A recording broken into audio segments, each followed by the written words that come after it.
Yo, Episode 3, Wolverine style. they said we couldn't make it. They said we weren't going to do it. We They proved doubted them us. wrong. They doubted us from the start. The haters said it wasn't possible. But Look we're at here. us. Look Yeah. at us. Solid internet connection. Yeah, man. I've You're got in a your handheld. I've got a Yeah. handheld mic now. You had that in the last episode. I but did, now but it's better. it's even better. I'm in my living room. You're in your what room? What do you call your nerd room? Do you have a name for This it? is just my room. This is just your Behold. room. My stuff. My stuff. This is just the back room of my flat. I don't know what it was initially going to be, but I feel like I kind of just commandeered it when we moved in and was like, this is where my stuff's got to go. Well, you've got the most stuff, so it makes I have sense too much that. stuff. Oh, have you seen this? Oh. God. What am I looking at? Rivendell.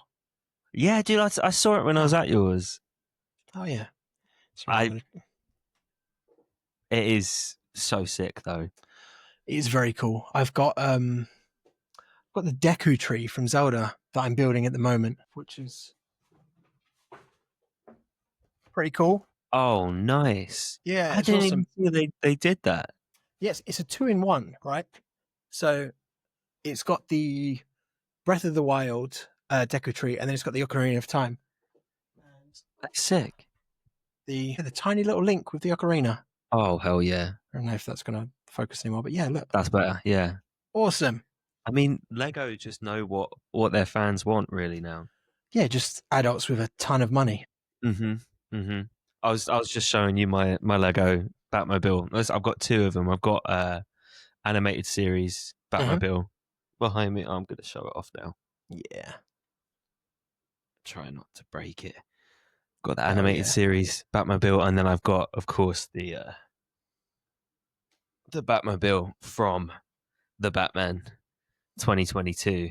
But that's on the other side of the room, and I don't really want to stand up because I'm covered in cables right now. That's all right. But that very nicely leads us on to our topic of today's episode. It's a Batman one. It's a Batman one. He's top for, I think, of all time for me, and I believe he is for you, if not top 3 for you. We're talking the Batman. We're talking, or just the Batman in general. Just the Batman's so good that he got the in front of his name. He's the Batman.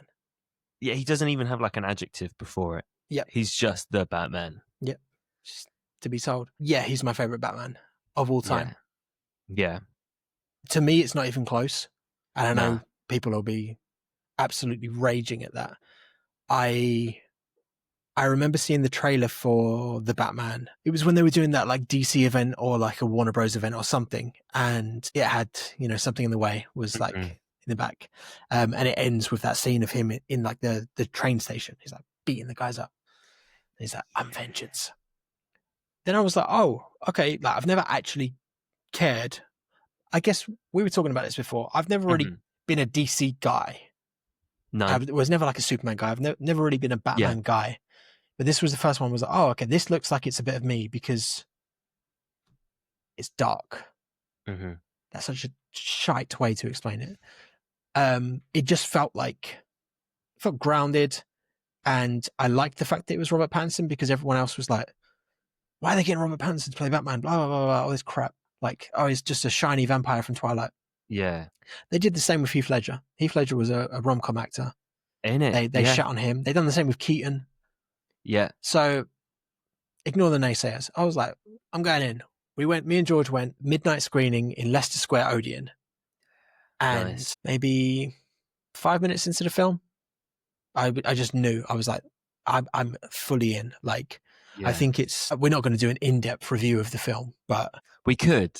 But it'd be too much. I feel like this episode being a Batman-centric episode, it is 4 minutes in, and we've already started talking about the Batman, the 2022 movie. And we haven't introduced ourselves either. We haven't introduced ourselves, and we said that we were going to. My name is Matty. Mm-hmm.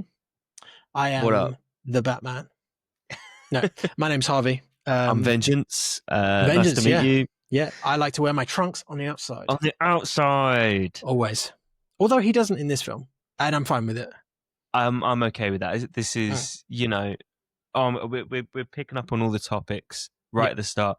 Trunks on the outside. We want that for DCU Batman. Yes. James Gunn's going to pull through on that. I know he will. I know he's going to give us the Batman we deserve. But then we also have alternate Matt Reeves Batman for Elseworlds.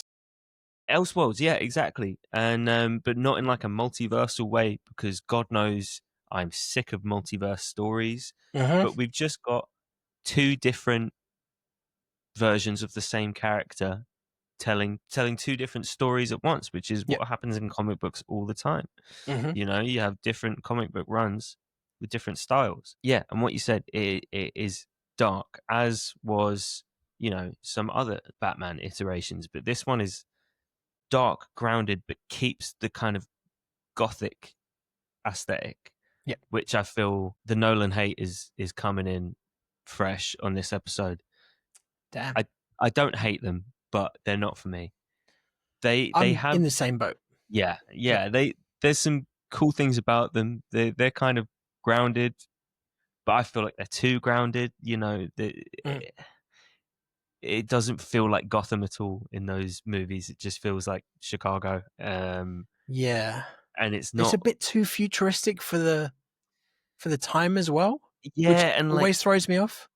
For it being like a grounded version, like there's all this other stuff that just doesn't really match. And it's dark and it's grounded, but it's not in a gothic way, which is what the Batman does. Yeah, really well. Just got to shoot it in the UK.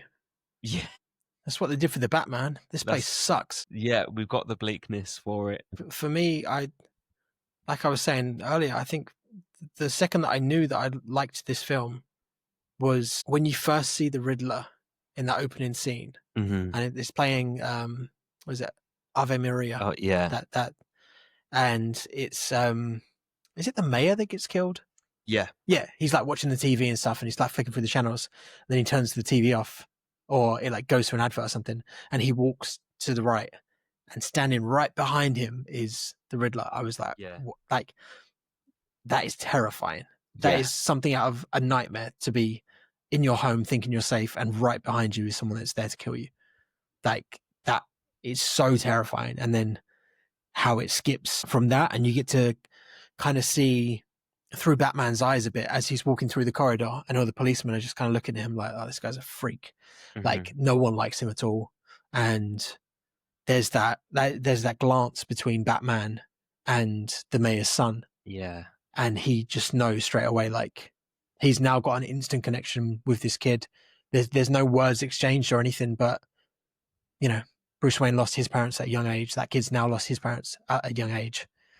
And, we've all seen the rumors. They're not true. Oh, but we've seen the rumors that they're wanting to do a Robin or a Nightwing or whatever for the Batman too. Yeah, it is. I'm so inherently against that idea. I think the people who are campaigning for that to happen, I don't think they've seen the movie or know what's going on at all. Yeah. So I've seen a few people comment about, Dick Grayson came into Bruce's life around year 3 or 4 of his career, which would make sense. Like, that's where we're going through. But I think people also forget that the Batman 2 is supposed to take place straight after the Penguin. This might not be true. I'm just going by what I've heard in general, but it's supposed to go the Batman, the Penguin, into the Batman Part 2. Yeah. And I don't think there's enough time for that to be, made into this thing.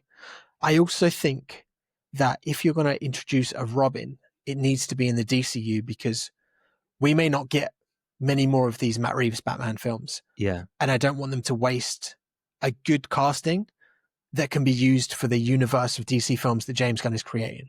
Yeah, that's my thing. I feel like there's a lot more Batman story to be told without Robin in the Reeves universe.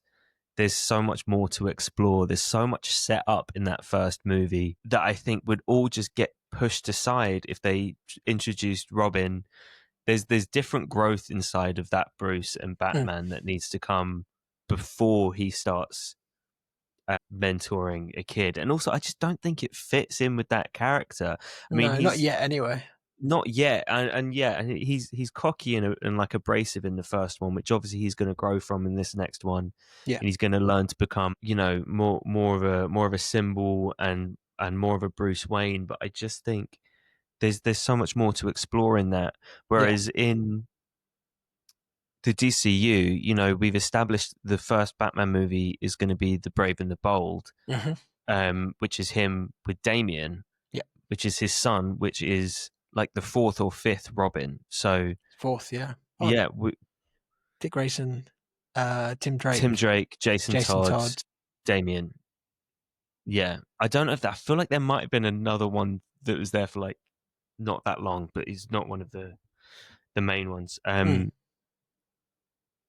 So like we've already been confirmed that we're getting a Robin in that one. So I don't want two different Batman movies in different universes with different styles, different directors, both essentially doing the same story, which is Bruce learning to train up a young protege.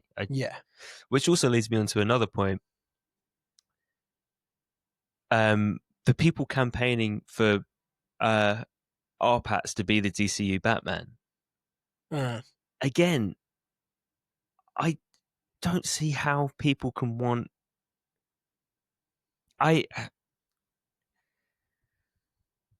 man, it's obviously riled me up. It's tough, isn't it? Because there are fan edits where they put them together, and I'm like, yeah, it's not too bad. Looks all right. Yeah, and there's some cool parallels that people have made between the two characters. But I just think, like I've seen the edit. I know what you're about.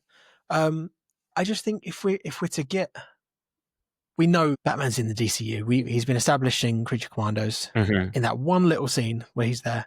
I just think it needs to be a match almost. So you know how Avengers, for instance, all of the Avengers look like they belong in that universe. I'm not saying that Matt Reeves' Batman can't belong in the Superman universe, but the tonality of the films themselves would have to match in a way that it would make sense. And currently, right now, I can't see a reason for a enhanced supervillain to be in the Matt Reeves universe. No. I think having we had the Riddler in the first film with Carmine Falcone, and we didn't have a third, did we? No, we had Catwoman, but she was Penguin as well. Penguin, of course. All Penguin. Just kind of either serial killers or mob bosses. Yeah, which works absolutely perfectly. I love that. But I just think for a DCU Batman, he is going to have the trunks. And that's not me being biased. But I think when you've got two of them standing next to each other, it needs to look like a unit. So in order for that to happen, for me, it would have to be, I've got a Batman there from the animated series. It would have to be, the yellow belt. Yeah. Like the yellow symbol or something like, or the big black bat symbol with like a black belt, black trunks, brown belt, black trunks, either or, like grey suit. Yeah. Grey suit. I need a live action grey suit. Interestingly, right before we recorded this, I was on Instagram and I saw, or it might have been a while ago, I can't remember. I saw a clip of David Corenswet doing a fitting for Superman, and he was talking to James Gunn, and they were talking about why they've added the trunks onto the suit and why they've made the colors is because Superman needs to be approachable and huggable, and they said that he was basically wearing high vis so that everybody could see he's there. And he needs to have that kind of vibe about him. And James Gunn said in this video, he's like, I've already thought about Batman. And this dude's insane. He dresses up like a bat to scare people at night. And that instantly, that imagery of what James Gunn's already pictured for the Batman of the DCU is already different, incredible. And is already so different to RPAT's because he's tactical and like combat gear, which works. I love the RPAT suit. But to turn that and to take that universe and put it into the DCU and to put that new idea on it, it would give me whiplash. Yeah. Like it would be such a turn from what has been built to just kind of change it. And for what, when you can keep it on the trajectory it's on, and then just have this separate trajectory. And the thing is, they're not gonna, like, there's plenty of Batman villains to go around. Matt Reeves can keep the serial killers and mob bosses. There's plenty of them. And then the DCU can have the kind of the trunks on the outside and the colorful characters. Batman's got the best rogues gallery. They can absolutely work in tandem, using the exact same character but in completely separate ways that it almost won't even feel like the same character. I don't want it to feel like the same character. Yeah, I think so as well. And onto that video that you was just talking about, the Superman one. Have you got the link to it? If not, I'll send it to you. It's an hour-long. It's an hour-long documentary. No way. Yeah, I just saw a clip. So they just put up these cipher things on the Superman Instagram, and it was like every, I don't know, half an hour they were putting out new letters, and you have to write the password into the website to get access to an unlisted video. I'm about 20 minutes into it, and it's beautiful, man. Send me the link. Yeah, I'll send it to you now. Yeah, we're moving on to something, but I'll come back. No, I mean this whole episode, I don't think we've stayed on the same topic for longer than 3 minutes. It's, dude, they fucking go to Norway to do the first shot with Superman. I heard this. All on location. David Corenswet's first fucking acting role as Superman is him laying down in freezing cold snow for the whole day doing that shot. And I was like, the fucking Fortress of Solitude is a practical set. I thought it was all CGI. So I'm like, man, like it's so interesting. I love all the behind the scenes kind of stuff, but I find it really hard to tell sometimes whether a set is CGI or like a practical set, because sometimes you can't tell. And I feel like when you can't tell, sometimes, you know, it could just be a plain background that's just been edited in. But the fact that it's just there and it's a tangible thing that you can touch, and they show you how they make it all and stuff. Like, it's all of the crystals are all made out of resin and like hand carved to have these indents and like breakages that are so unique to one another. It's crazy. I will send it to you. Please, because I'm going to finish it later on today, but it is very, very cool just to be able to see that. Mate, we're both very excited. We found out that the Superman digital comes out very soon. It comes this out episode is going to be coming out later than much later than when we're recording, so by the time this comes out we would have rewatched Superman multiple times on digital by now. Yes. Yeah, it might even be out on physical by the time this comes out. I don't know. Anyway, this is a Batman episode.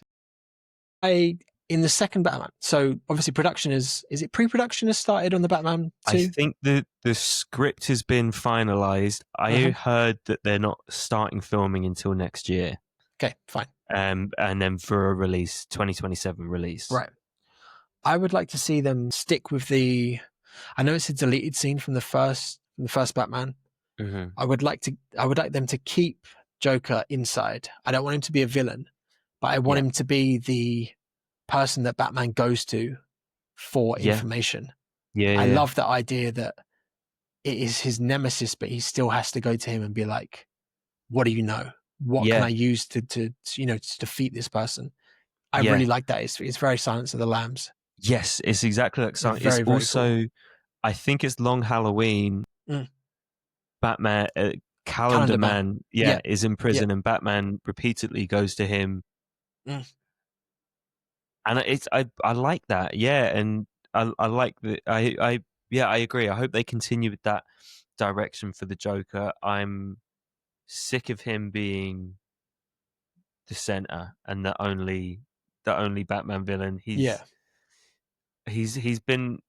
We've seen lots of different interpretations of him, and I'm ready to see something else. So I'm happy with him being in the world. I think it's fantastic that the first Batman movie being so set so early on in his career, yet you can already see the kind of the remnants of his year one, because that gang that he beats up at the train station have got the kind of the Joker makeup on. Yeah, they've got or they've got like smiles or whatever, and it's never confirmed whether they are like Joker gang or not. But I always in my head canon, they're the remnants of like people who followed the Joker when Batman took him down in his year one. Never thought about that. It does make sense because they're a bunch of dicks. They're a bunch of dicks. Yeah. And I love seeing the kind of the remnants of that aren't even kind of touched upon at all. Yeah. Who would you like to see as a villain for part 2? There's quite a few. I mean, as I said before, we're looking at mobsters and serial killers. I think for this, I think we can kind of we're not going to get a Killer Croc. We're probably not going to get a Bane. I'd say I still think it's been. Is it still too soon for a Bane? It depends what I feel like. Yeah. I mean, if they were to do Bane, I'd want to see Bane in the DCU rather, because I want to see him with like the wrestling mask and the serum going into it and the stuff. serum. Yeah, I'd want to see that version of Bane, and maybe even just as like a smaller character that Batman kind of takes down in the first 20 minutes or something like that. He doesn't need to be the main guy. Yeah. But yeah, in terms of the Matt Reeves Batman, so I was last night I was reading this Batman comic. It was it's on here somewhere. Batman Earth 1, which is the one that I was recommending to you earlier today. Okay. Is reading this, Matt Reeves' Batman is definitely inspired by this comic book a lot. Okay. So it's kind of an alternate take on Batman. It shows the origin, but it's like it's got all the same characters that you recognize, but they're pretty much all like a little bit different. So the Alfred in this is very similar to the Andy Serkis Alfred that we had, where he's like ex-military, kind of a badass. Yeah. Like not like your average kind of like butler with the silver tray. He's like just like there to Master help Wayne. Batman and look after him. Yeah. And then you kind of got other stuff like at the start of this comic book, Gordon's kind of corrupt. Or he's like he's not corrupt, but he's like so disenfranchised with the city of Gotham that he's just kind of letting the crime happen around him. Right. And he's not even making he's over it, and he's scared of standing up and fighting back. Yeah. And then you've got like Harvey Bullock, who's like the kind of slob detective partner of Gordon. Usually he's like this kind of hotshot Hollywood detective who's moved to Gotham and wants to make a difference. That's not the stuff that's similar, but a lot of it feels very similar in the kind of the attitude of Bruce in it and his relationship with Alfred in it as well. And in this one, in this first volume, there's the kind of the main villain that he takes down is this guy called the Birthday Boy. Okay. And he's this like massive like Bane sized dude, but who wears this like little boy's striped polo top and a birthday hat and a mask, and he kidnaps like 15-year-old girls, because that was his first victim, who I think was his like babysitter or something. That was his first victim. It was this 15-year-old girl called Amanda, and now he like solely kidnaps young women and puts them in a room filled with like stuffed animals and like brings them birthday cakes that say "Happy Birthday, Amanda" on them, and he's like really creepy. Right. And I feel like something like that could kind of work in Matt Reeves' universe. Something like, I just thought I feel like I have read this, but it was like 10 years ago, and I'm rereading it last night. I thought it was really sick. Something like that, maybe.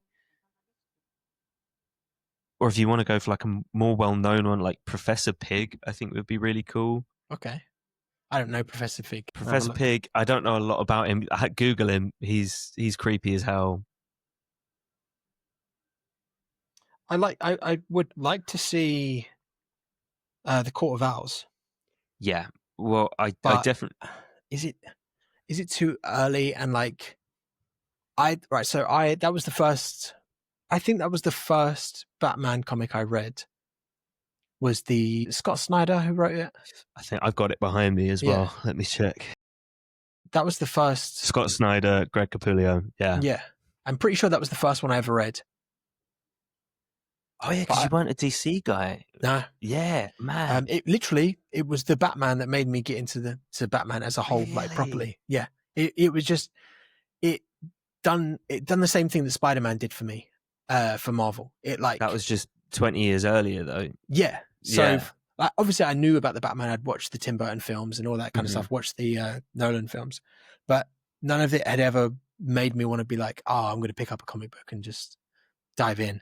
And when everyone was raving about Court of Owls, and it was like quite a good starting off point for me anyway. I just jumped straight in. And the only thing I guess with them introducing the Court of Owls is I felt like Bruce depended quite heavily on the Bat family for when he was like being drugged by them and stuff. By the Court of Owls. So, because doesn't Nightwing puts on the cowl for Batman while he's in captivity. Nightwing kind of takes over to keep the streets in check. Oh, Professor Pig is disgusting. Yeah, he's fucking freaky, isn't he? Harrowing. It reminds me of Manhunt. Remember that game? Or is it? Yes. He got banned. Was that the one where you could like strangle people with the plastic bag? Yeah. He got banned, and I'm sure like some heinous stuff happened. But Professor Pig is freaky as hell. Same thing with like Victor Zsasz. I think would be really cool. We saw him briefly. That's what they want to. That's what I want to lead into. Yeah. Have you watched The Penguin? Yeah. Yeah. They wanted to lead into that with Victor, but or is he in the? Is his name Victor? Victor Zsasz. Who are you thinking of? Who's the Penguin's like new mate? Is his name Victor? Oh yeah. Yeah. But I mean, well, not anymore. Sorry, Court of Owls. Yeah, I think that's been set up 100% with all of the kind of the subplot of. Oh man, it's been a minute since I've watched the movie, but like there's definitely like a subplot of like secret societies and like kind of a secret society running Gotham who kind of fix to have the Waynes killed and stuff. That's 100% alluding to the Court of Owls. And yeah, I thought they could do it in the second one, but I think it'd be better to be in the third one. Round out the trilogy, have that as the kind of the real big finale to it. You can lead up more into it in the second one they also kind of allude towards Hush in the first one, but I'm pretty sure it's the photo, isn't it? Yeah, he's been confirmed to not be in it. It would be a cool idea, but it just depends what route they go down, because there's like 3 different Hushes. Yeah. I only know the Tommy, what's his name one? I want to say Tommy Gunn then from Rocky 5, but it's not. I don't even know what I was just searching then. I don't know. I think doing a Court of Owls storyline without the Bat family, I think would still really work, because I think it'd be while he's stuck underground in the labyrinth, then kind of flashing back up to Gotham and seeing that like kind of fall to chaos without a Nightwing there to take up the cowl, I think would be really cool. And maybe seeing like Gordon struggling with like a very small team of good cops that are left. Yeah, and there's there's not a lot of them, exactly. Trying to keep that in check. I think that would be really interesting to see. I'm just trying to think if the Brave and the Bold could be that introduction to Court of Owls, because this is only from the, I think it's Batman versus Robin or Son of Batman, the DC AEU or AMU, I don't know what the hell it's called. The animated ones, in the animated film, they went down the route of Damian wanting to be trained by Talon because Talon kills people and Batman doesn't, so Damian kind of sways more towards that side. and kind of aligns himself with the Court of Owls for a bit. See, that would be cool. That's because then the Bat family are already established, and even if halfway through the film you introduce our Batgirl, our Oracle, whatever you want to do, Nightwing, Tim Drake, Jason Todd. If you want to bring them all in that film, I'm not going to be mad about it, because I know that James Gunn anyway knows how to introduce characters without needing a lot of backstory. Yeah, big time. But also, he's kind of what we need. As much as I love the Batman, and I love like how early it is in his career, the Brave and the Bold, we need, the older Batman. I wouldn't even mind if they rehired Ben Affleck. I wouldn't even mind if they wanted to put him. I liked Batfleck. I didn't like a lot of the decisions with that, but I liked how he looked. I liked his performance, but I just didn't like the killing. That's kind of the main thing with Batman. Dark Knight Returns, Part 1 and 2? I've not watched it. I read it a long time ago. Okay.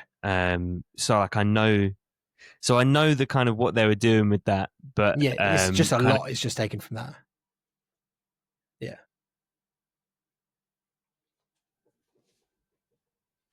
Yeah, for that, I didn't want to see a Batman past his prime. I always just want to see Batman in his prime. Yeah. But yeah, I like your theory about maybe they're using Court of Owls for the DCU, because I feel like nobody would be expecting that. Yeah, I would love that. I think it would be very cool. But that's I don't know enough, so sorry. No, I think it'd be cool to see, because I definitely think the director Matt Reeves would go with introducing that society and those characters would be really cool to see. But then it would obviously be completely different with the DCU. They could go a lot more stylized with it in a way. I mean, Matt Reeves would have to keep it grounded to a certain extent, whereas in the DCU, I feel like they could have just full-on ninjas in owl masks. Oh, dude, absolutely. Which would be really cool to see. Yeah. Give kids like an absolute nightmare. Yeah. For the rest of their lives. You're telling me there's a secret organization living in my walls? Yeah. Nope. But then again, I think it would be scarier with Matt Reeves one. It would be terrifying.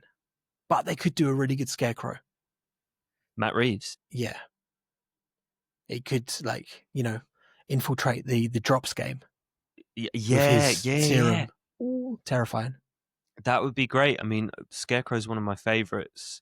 I would love to see him reintroduced in either of the universes. I think he could work in completely different manners in either universe. Yeah. I don't know if they would do it in Matt Reeves, because I feel like, I mean, one of the things that I feel like Nolan got really, really right in his movies was the Scarecrow managed to make like a grounded, but also kind of like comic book accurate Scarecrow that was like made sense in his universe. I don't know how Matt Reeves could do it differently, but stay true to his vision. Yeah, I kind of feel like with the Nolan films, man, I feel like Batman Begins had the essence of it almost being a quite fantasy-like almost. With the sense of like the Scarecrow and Ra's al Ghul or Ra's al Ghul, however you want to say it. That was quite fantastical in a way. Yeah, and then it just kind of diverted. Yeah, they got more and more grounded as they went. Yeah, he was like, "Oh, I've just watched Heat like 3 times in a row, and I just want to make Heat." So here's the Dark Knight. I mean, superheroes, we're just doing action now. Oh, we're doing bank robberies, we're doing like heists, we're blowing up hospitals, we're doing all that kind of stuff. Yeah. Yeah, it's fine. I saw it I saw all of them in cinema, and I thought they were fine. It's not like I dislike them. I just don't think they live up to the hype that they get. I agree. I also have an insanely hot take that I think people are gonna lynch me for. Is that for right now, or do we That's right. That's right now. I'm This feeling is the brave. Batman episode. I'm feeling brave. It hit me. I promise you, or not promise you, but I feel like I'm gonna agree with whatever you say. I feel like a jerk for saying it, but I'm like, would the film? And George disagrees with me. She said yes, it would. Oh Would no, the film I still know what you're gonna say. be as popular and as hyped if Heath hadn't passed away? Because his portrayal is incredible, and I absolutely love it. Agreed. What makes me sad is that I don't feel like I feel like the future of the Nolan films would have been very different had he still been with us. Because I almost feel like they didn't finish his arc. They kind of did, but they obviously they couldn't. But yeah, I agree. I think, and it's because it's the same thing as like you could argue that Nirvana wouldn't be anywhere as big as they are. Yeah, if had Kurt not died. Yeah.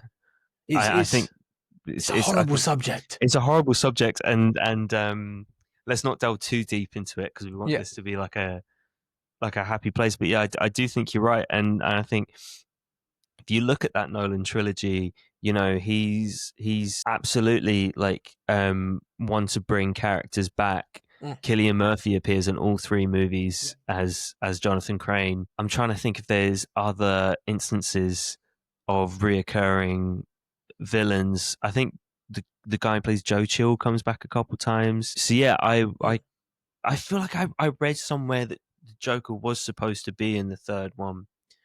He would have been, because Batman doesn't kill his villains. No, he doesn't kill his villains, and he lets them come back and murder more people. Yeah, exactly. Or he yeah, and there is that whole kind of thing where all the villains kind of take over Gotham in the third one. So yeah, Joker definitely would have been there. Yeah, it's an interesting point. I think this isn't to downplay his performance at all, but yeah, I do think I think he's the best part of those films. That film. I didn't really care for the Two-Face part. I understand why it went that way, but it was at that point for me where I think it was not too long after fucking Spider-Man 3 when they had all the villains in Spider-Man 3, and I was like, please just stick to one.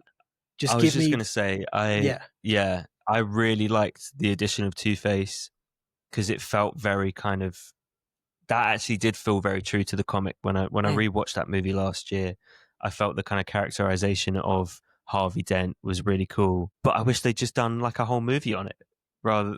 Dude, I remember being in the cinema and seeing obviously when Harvey Dent's face gets burnt and stuff, and I like nudged my friend and I was like, they're going to be setting up Two-Face for the next film. I was like, this is going to be great, cool.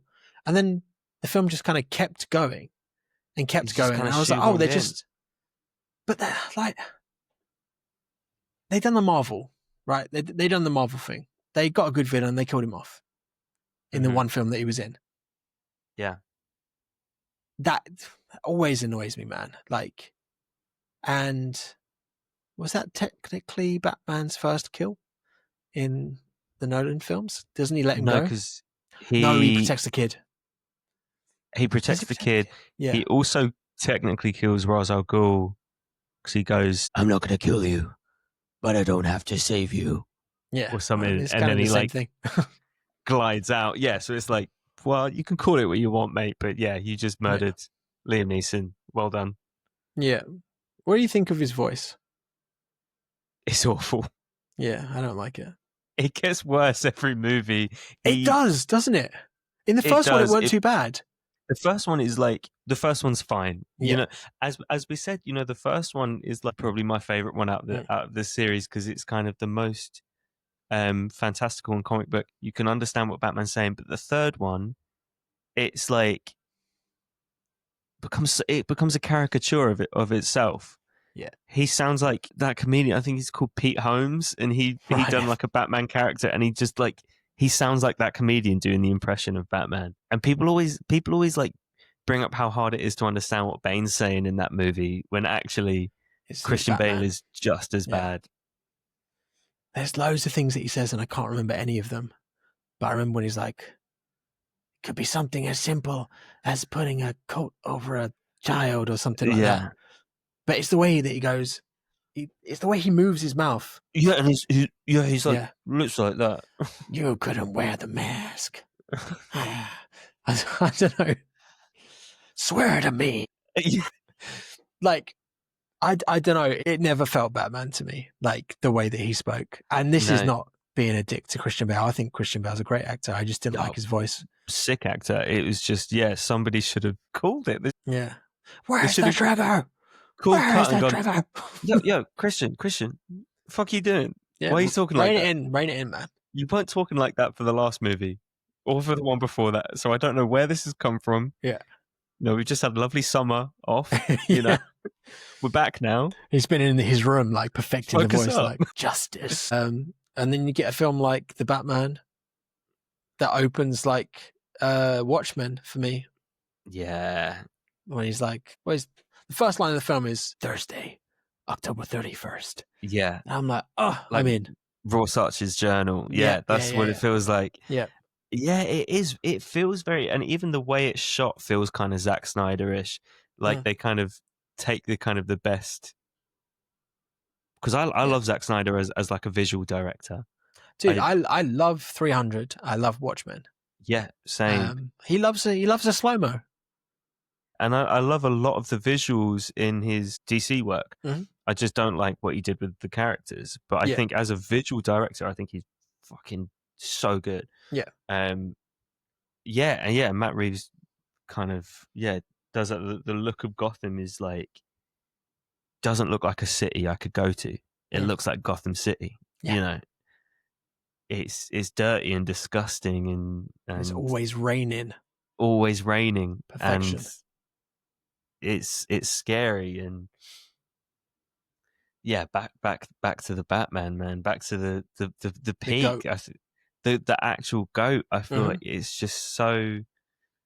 It feels like an elseworlds story. It feels like such a contained universe that is tangible at the same time. Yeah, I think it's the first time we get to see Batman being a detective. Yeah, there is a bit of it in the Nolan trilogy. When I've done my rewatch, he does a bit of it, but it's kind of.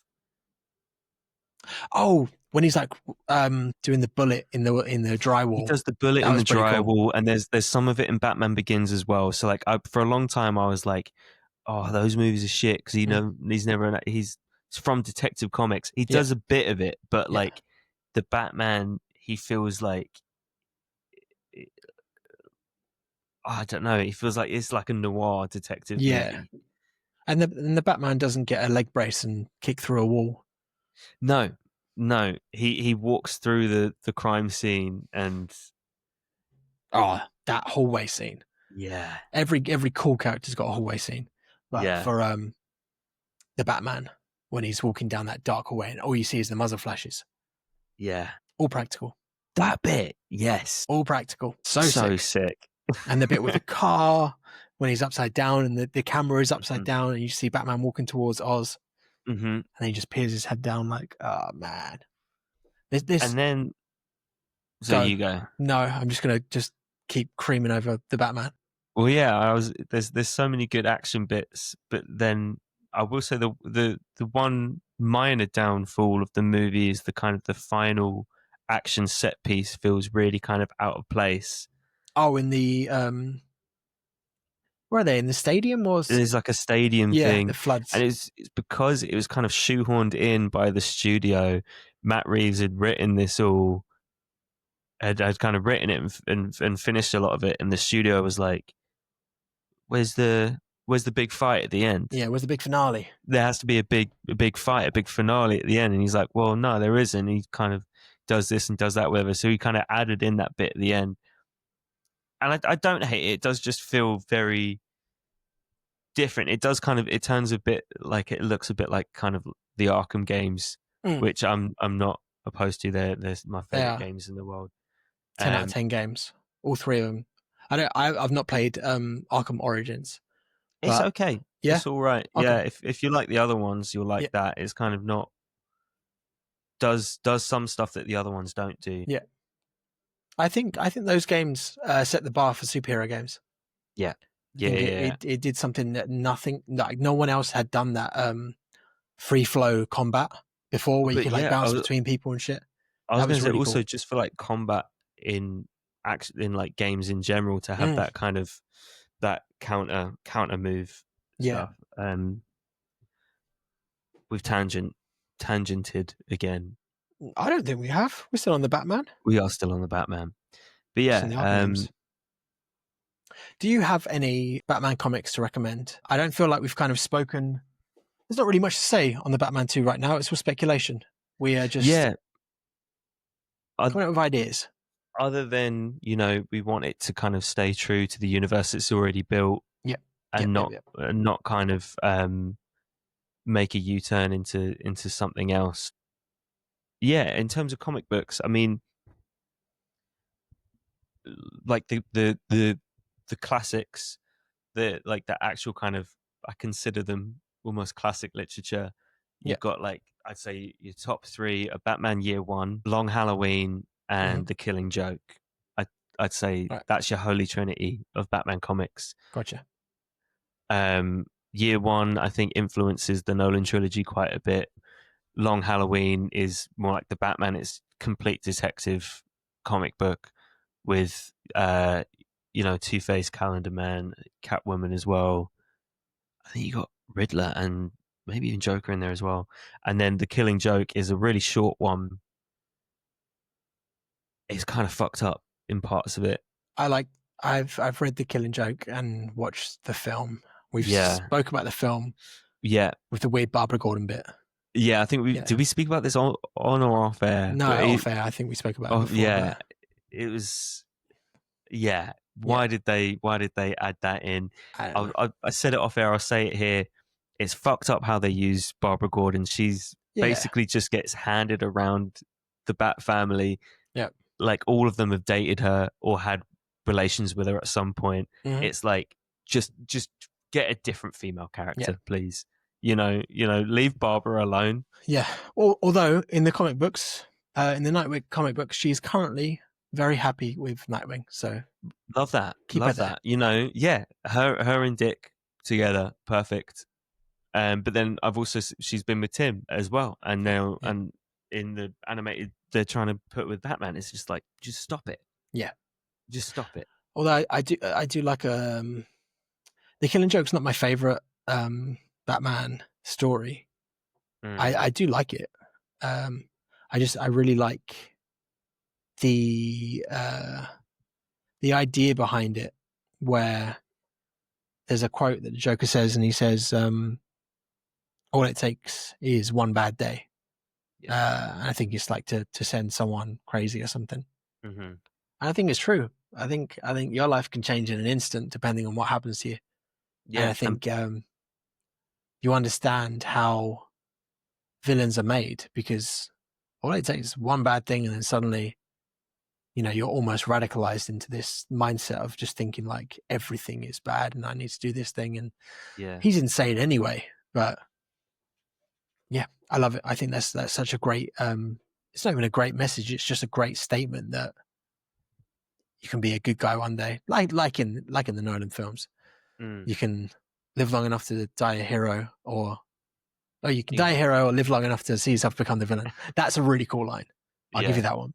But I always read that line as that, like, Batman could have one bad day and he could be the Joker tomorrow. Yeah, that's what I mean. Like, all it takes is just that one day that you're just like, it just flips your life upside down. Yeah, I mean, there's one day turned him into Batman. So who knows what could happen? Yeah. But yeah, for listeners who want to get into Batman comics, and if you've made it that far, I'd recommend starting there. There's some good ones, but obviously there's like over 70 years of others that you can go through, all different styles. As I said, I'm enjoying Earth One at the minute. Read the first volume. I'm going to read the next ones, and I also just started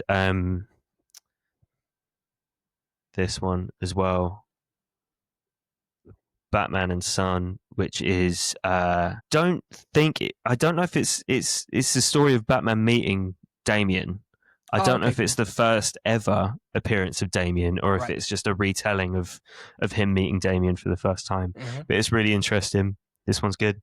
Yeah. I'm just trying to think if there's any others I recommend.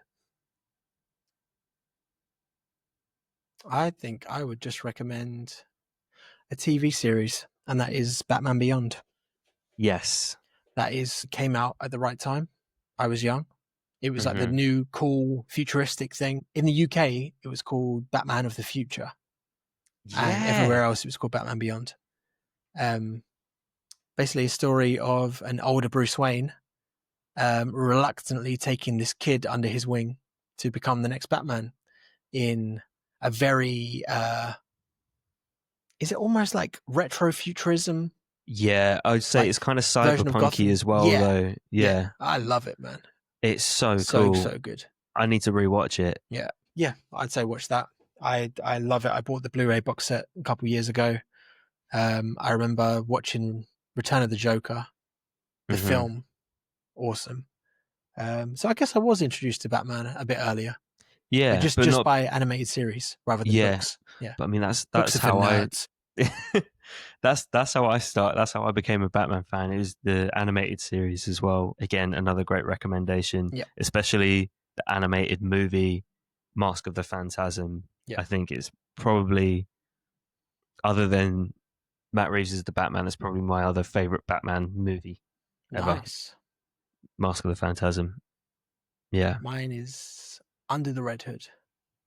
I literally just got that off my shelf as well. I was going to say this is fantastic as well. That's my favorite film because of what it is. Like, I love the story of Jason Todd being resurrected in the Lazarus pit, but also, strangely, the music in that film, the animated film, is really good.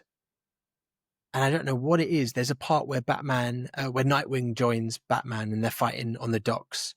Just these like mob guys, but it's like it.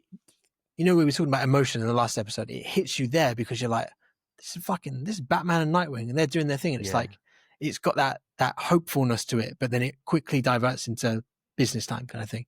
Yeah, I'll send you it. It's okay. What I need to rewatch it. I think I've got it on DVD over there, so maybe I'll just rewatch it. Maybe I need to do it's a big Batman rewatch. Hell yeah! Well, I think by the time this episode comes out, I will be back from Australia. Yeah. Or I'll be in Australia. I don't know. Hopefully I'll be alive.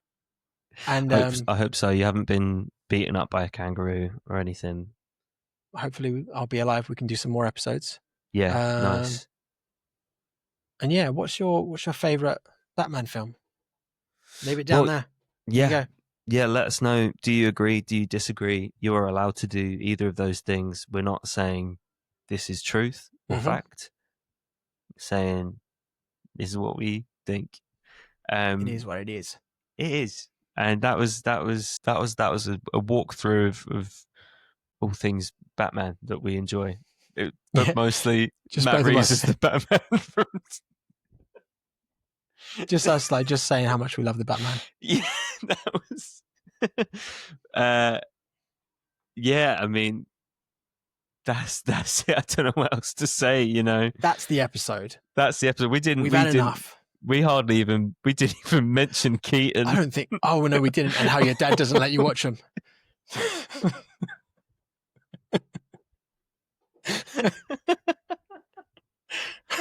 My dad has got a list of things that he has just got an unnecessary hatred for. One of those things is Tim Burton.